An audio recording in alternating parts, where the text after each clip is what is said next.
La rentrée des classes 2016-2017, fixée au 31 octobre 2016 au Gabon, s'annonce difficile pour les ménages à revenus modestes qui se trouvent en ce temps de crise économique en difficulté financière. À quelques jours du démarrage effectif des cours, le marché des fournitures scolaires bat son plein, mais la fréquentation est mitigée. L'ambiance est la même aussi bien dans les grandes surfaces commerciales qu'ici à l'ancienne gare routière de Libreville, où le marchandage demeure la règle établie. Bon, l'ambiance est encore morose en ce moment.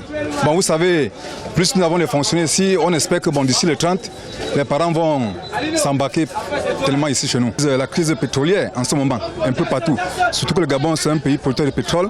Mais à notre niveau, nous avons pensé à ce problème-là et nous avons vu les prix à la baisse.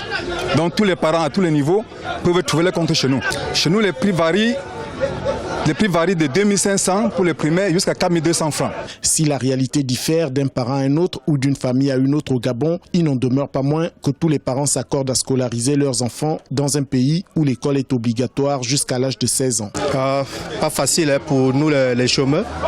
Vous voyez, là je suis venu seulement prendre les prix. Je suis à presque à 150 000 francs. Rien que les prix.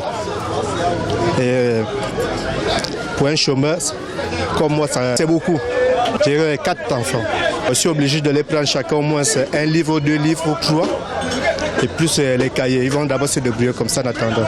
Je suis venu préparer la rentrée de mes enfants. On se bat, on fait avec le peu qu'on a. Oui, mes fournitures scolaires sont déjà prêtes. Oui.